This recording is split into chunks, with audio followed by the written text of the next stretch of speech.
প্রেম মানে না কোনো বাধা, মানে না কোনো জাত, মানে না কোনো ধর্ম। সেই বাধা ডিঙ্গাতে গিয়েছিলেন গোলাপগঞ্জেরই একজন মেয়ে, নাম হচ্ছে রিয়া, বয়স হচ্ছে 17। কিন্তু নির্মম পরিণতি বরণ করতে হলো তাকে যখনই সে নানার বাড়ি যায় বিয়ানীবাজারে। আপনারা জানেন আজকে জুমার সময় একটা মর্মান্তিক ঘটনা ঘটে গেছে বিয়ানীবাজার উপজেলার যদি আমরা বলতে কি তিলপাড়া ইউনিয়নের ইনাম নামক গ্রামে। মেয়েটা যখন গোসলে যায় ঠিক তখনই বাবা খেপে যায়, খেপে গিয়ে মেয়েকে এলোপাতারি কুপিয়ে জায়গায় ডেড করে, অর্থাৎ স্পট ডেড হয়।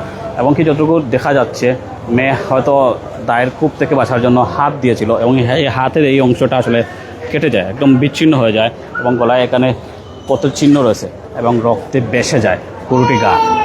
এরকম ঘটনা ঘটেছে বিয়ানীবাজারে। যে মেয়েটি মারা যায় সেই মেয়েটির বাবার নাম অর্থাৎ বাপের বাড়ি হচ্ছে গোলাপগঞ্জ উপজেলার ঢাকা দক্ষিণ ইউনিয়নের রায়গড় নামক গ্রামে এবং যিনি ঘাতক তিনি ইতিমধ্যে পালিয়ে গেছেন, ওনার নাম হচ্ছে আবু বক্কর।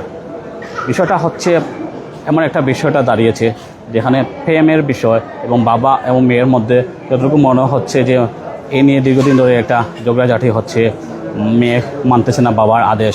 এই কথা কাটি এক পর্যায়ে অথচ বাবা খুব বেশি বিগড়ে যায়, খেপে যায়। সেই খেপে যাওয়ার কারণে বাবা হয়ে যান একজন ঘাতক হন্তারক।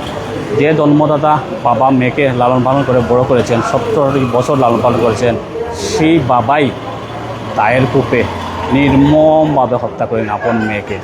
অনেকেই এই খবর পাওয়ার পর শঙ্কিত হবেন।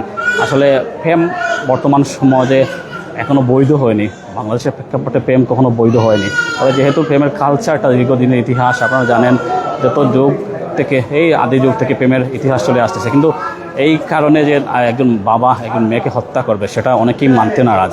আবার অনেকেই যেটা তীব্রভাবে কুপ্রকাশ করতেছেন, কেন আসলে এরকম ঘটনা ঘটালো। আবার আরেকটা পক্ষ আছে যারা বলতেছেন আসলে যেহেতু বাবার কথা শুনেনি অর্থাৎ অমান্য করেছে তাহলে কাজটি ঠিক হয়েছে।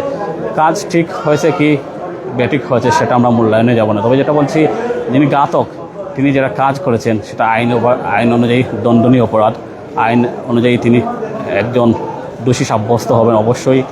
যেহেতু উনি ইতিমধ্যে পালিয়ে গেছেন তাহলে ওনাকে ধরার জন্য আইনশৃঙ্খলা বাহিনী নিশ্চয়ই কাজ করতেছে। আমরা জানি বিয়ানীবাজার থানা ইতিমধ্যে সেই লাশটি তারা হেফাজতে নিয়েছে এবং ওসমানী মেডিকেলে মর্গে নিয়ে রাখা হয়েছে এবং সেটা ময়নাতদন্ত হবে। আমরা যদি জানি সকালবেলা হয়তো ময়নাতদন্ত হবে এবং এটার জন্য খুবই ফেসে উঠেছে পুরো অত্র এলাকা। এবং আপনারা জানেন 17 বছর বয়সী প্রায় নাবালিকা, 18 বছর যেহেতু হয়নি, সিদ্ধান্ত নেওয়ার দায়িত্ব তার কি না, এখনও হয় কি হয় না সেটা আইনি দেখবে। তবে যে বিষয়টা হচ্ছে আমরা ওসমানী মেডিকেলে এসে তীব্র প্রতিক্রিয়া শুনতে পেলাম, এটা নিয়ে আমাদের সামনে অনেকেই কথা বলতে চাচ্ছেন না, ক্যামেরার সামনে আসতে চাচ্ছেন না। বিষয়টা হচ্ছে এই ধরনের ঘটনা প্রায়ই ঘটতেছে, বিশেষ করে বিয়ানীবাজারে গত 1 মাস ধরে যে ধরনের হত্যাকাণ্ড ঘটতেছে সেটা আসলে সবাইকে ভাবাচ্ছে। শান্তিপ্রিয় বিয়ানীবাজার হঠাৎ করে আবার অশান্ত। কেন এই অশান্ত? এর দায়ভার কার?